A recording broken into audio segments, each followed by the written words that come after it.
All right, Shalom. First and foremost, all praise, honor, and glory is due to Yahweh, Ba'ashem, Yahweh Shai. Double honors to the apostles and elders of Great Millstone.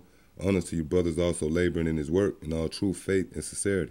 Yes, so in this edition, just want to go into a little brief history concerning you so-called Negroes, Latinos, and Native Americans, which are indeed the biblical Israelites, all right? Because in this so-called white man's schooling and his institutions, they have you think that when you came over here to captivity, by way of those cargo slave ships, that you was sold into slavery by your fellow kinsmen, which those so-called Africans, which by the way, their biblical nationality is the Hamites, all right? They are not our people. They descend from their forefather, Ham, which was one of Noah's 3 sons, all right? And even those so-called Africans, when they sold you into captivity, they knew that you was not their people, all right? That was pretty much them selling prisoners of war to the so-called white man, the Grecians. All right? And amongst our people, by us being so downtrodden and stripped of our history, all right, we're under the impression that we come from Africa and that's pretty much the be-all, end-all. But concerning the nation of Israel, again, you so-called Negroes and Latinos and you natives, all right, well, we have a very vast history. In fact, we descend from the Middle East, and in particular, the land of Israel, Jerusalem, Judea, that whole region, all right? That's our homeland. And we were scattered because of the curses that you'll find in Deuteronomy, the 28th chapter, all right? Where the Lord scattered us and drove us away from our homeland. But really, when you dig into history, the first crop of slaves basically came from Europe, all right? And why was that? Because our people was ruling in that area, man, all right? Those kingdoms, the Kingdom of England, Scotland, and Britain, well, that was all ruled by you so-called Negroes. And this is a picture, all right, from, I think that's the Editon library. All right, but you see it says this is a Scottish coats of arms, and it's clearly a so-called black man, all right? Now, I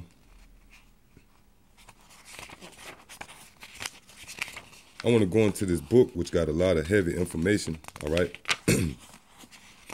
Dealing with you so-called Negroes and the fact that your history stems far beyond Africa, man.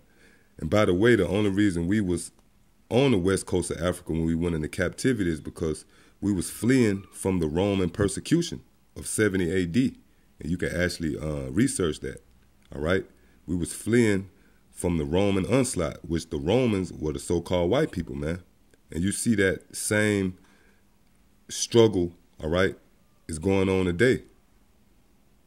And it basically goes all the way back to the beginning of time, all right? With Cain and Abel, Jacob and Esau, which is another lesson in itself. But the only reason we was in Africa, where we was rounded up and sold into captivity, is because we was fleeing from the Roman persecution of 70 AD, all right? Now, right here, I got an image, all right, which you clearly can see is a so-called black man, which is who? King James. Because amongst our people who like to dismiss the Bible, all right, and basically look at this book, I'm talking about the Bible, as not being valid. And one of their main rallying cries is the book was put together by a so-called white man. They believe that King James was a so-called white man. And why is that? Because of what you call Renaissance art, all right, which goes back to, you know, the latter parts of the 1300s, 1400s, all the way up to around the 1700s.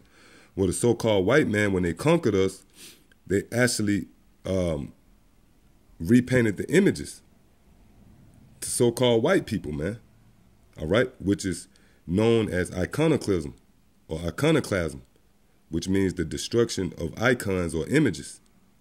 Now, before I go further into this lesson, I want to get a quick scripture, all right? This is the book of First Maccabees chapter 3 and verse 48, and lay open the book of the law, wherein the heathen had sought to paint the likeness of their images, right? And that prophecy was fulfilled in the latter parts of the 1300s, where the heathen, is talking about the so-called white man, they destroyed the true images of you so-called black people, and they painted their images, man. All right? Which was a method to that, and I'm going to explain that as we move on in this lesson.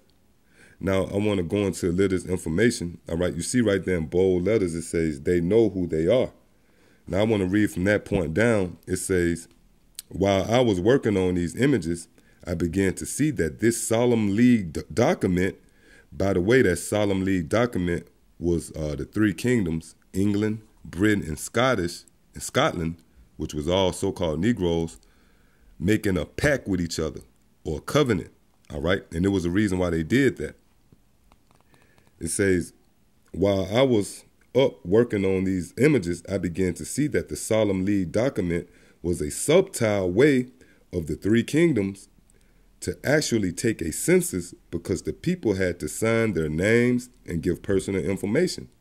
It looks like the king was recording the kingdom before some great tragedy occurred. Yeah, but they pretty much had a premonition that they was going to be taken.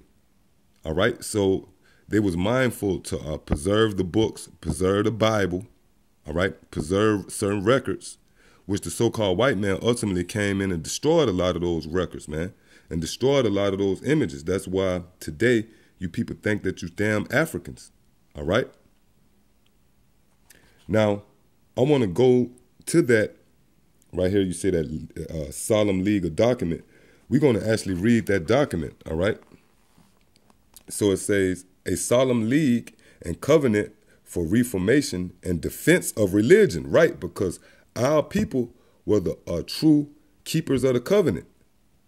You people talk shit about King James, but well, it was King James who got together with 70 scribes so they can translate the Bible, all right? Why? Because they were so-called Negroes, and they had the only true connection to the Bible, because this Bible, this book was only set up for you Negroes, Latinos, and Natives. That's our history book, man. All right? Just like you got the so-called white man who make reference to their forefathers, George Washington, Abraham Lincoln. Well, guess what? Our forefathers is found in the scriptures. All right? Abraham, Isaac, and Jacob, and all the patriots of the Bible, Moses, and so on and so forth. Well, that's our book, man.